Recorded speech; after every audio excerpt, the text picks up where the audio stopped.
सर्वप्रथम आप सभी मीडिया बंधुओं का हार्दिक अभिनंदन, स्वागत। आप सभी को होली की बहुत बहुत शुभकामनाएं। आज का उद्देश्य था 32 वर्षों से जो एक गहरा राज छुपा के रखा गया था देशवासियों से, विवेक अग्निहोत्री जी ने या उनकी टीम ने मिलके जिस तरह से इस गहरे राज को, देश के ऊपर जो एक दाग लगा हुआ था, उस दाग को, या यूँ कहें कि बॉलीवुड की जो माफिया राज है, उस माफिया राज में जिस तरह से भारत के सत्य को कश्मीरी पंडितों के साथ जो हुआ, उस सत्य को जो दबाने का काम 32 वर्षों से, पिछले 32 वर्षों से किया गया था, षड्यंत्र के तहत विवेक अग्निहोत्री जी की picture film the Kashmir files ने एक तरह से उस दाग को आज धो दिया है। 32 वर्ष के दाग को धोने का अगर कार्य किसी ने किया है बॉलीवुड के दाग को, तो वो विवेक अग्निहोत्री जी ने कर दिया है द कश्मीर फाइल्स में। मैंने कुछ मीडिया बंधुओं के साथ इस पिक्चर को आज देखा। पिक्चर को देखने के बाद जो प्रतिक्रिया सामने में मेरे मन में जो बात आई है, पिक्चर देखने के बाद पूरे शरीर का रोम रोम खड़ा हो जाता है, रोवा रोवा सिहर सा जाता है। किस तरह से तिल तिल भर तरफ तरफ के लोग मरे हैं। मैं दावे के साथ कहता हूं, हर कोई एक ऐसा इंसान जिसके अंदर उसका जमीर जिंदा हो, लहू उसका सही हो, वह पिक्चर देखे, अगर उसका आंख नम ना हो जाए, ऐसा नहीं हो सकता। कोई ऐसा दर्शक, कोई ऐसा व्यक्ति, कोई ऐसा इंसान पिक्चर हॉल में नहीं था जिसने जो रोया ना हो। यह फिल्म सत्य को दर्शाने वाली एक ऐसी फिल्म थी जिसने लोगों का जमीर जिंदा कर दिया। लोगों ने आज देखा किस तरह से ये जो जिहादी लोग हैं, कट्टरपंथी लोग हैं, जिन्हें हमने अपने देश में मेहमान समझा था, मेहमान की तरह कट्टरपंथी लोग हैं जिन्हें हमने अपने देश में मेहमान समझा था, मेहमान की तरह शरण दिया था, शैतान बन के कैसे कहर ढा रहा है हमारे हिंदुओं पे, हमारे कश्मीरी पंडितों पे। जिस तरह से कहर ढारने का काम, जुर्म ढारने का काम किया है, सताने का काम किया है, नरसंहार करने का काम किया है, यह कलंकित कर देने वाला है। भाई 30 साल से कहां थे आप?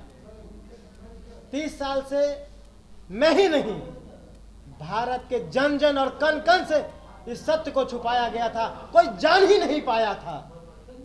उस दौर में मीडिया, निश्चित तौर पे मीडिया या सोशल मीडिया इतनी सचर नहीं थी, इतना माध्यम नहीं था। मैं नहीं कहता हूं चाहे किसकी भी सरकार रही हो, लेकिन सरकार में जो भी रहा हो, कारण जो भी रहा हो, यह अमानवीय है। हमने देखा है किस तरह से एक पिता के सामने उसकी पत्नी, उसकी बेटी दोनों का बलात्कार किया। हमने देखा है किस तरह से पति के खून से सना हुआ भोजन पत्नी को करना पड़ रहा है। किस तरह से मस्जिदों से आवाज दी गई, हिंदुओं खाली करो।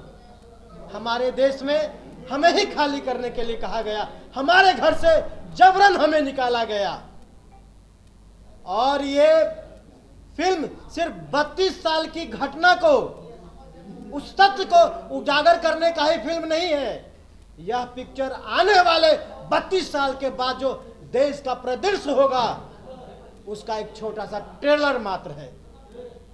आप हमें चेतावनी दे रही है कि अगर अब भी देश में हिंदू न जागे तो यह देश हिंदुस्तान रह नहीं जाएगा।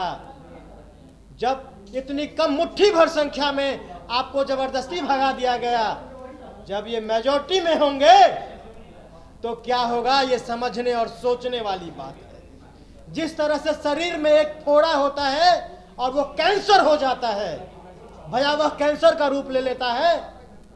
मैं कहना चाहता हूं कि 32 वर्ष में यह समुदाय आज देश के लिए कैंसर है, इसमें कोई शक नहीं है।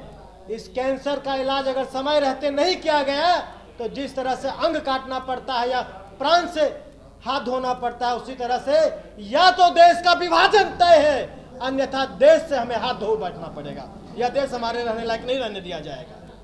आप किसके खिलाफ हैं? उस समुदाय के खिलाफ या जो कुछ लोग जो कट्टरपंथी हैं उनके खिलाफ? मैं जिहादियों के खिलाफ हूं, आतंकवादियों के खिलाफ हूं, जो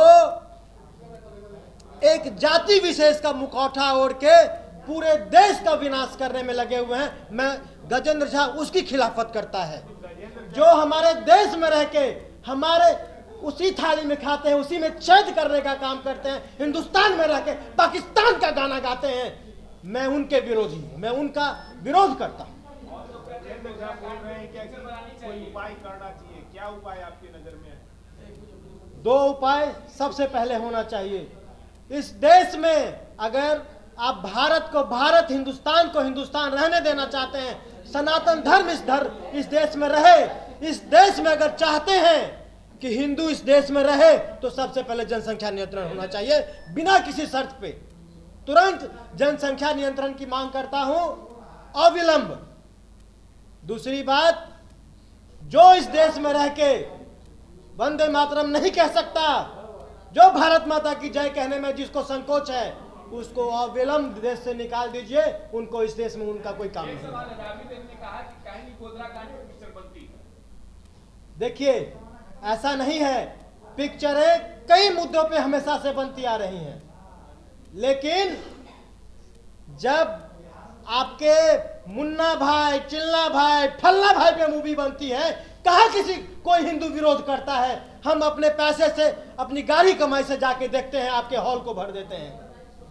एक कश्मीरी पंडितों पे हिंदुओं के दर्द को क्या झलकाया गया। आपका यह जो खान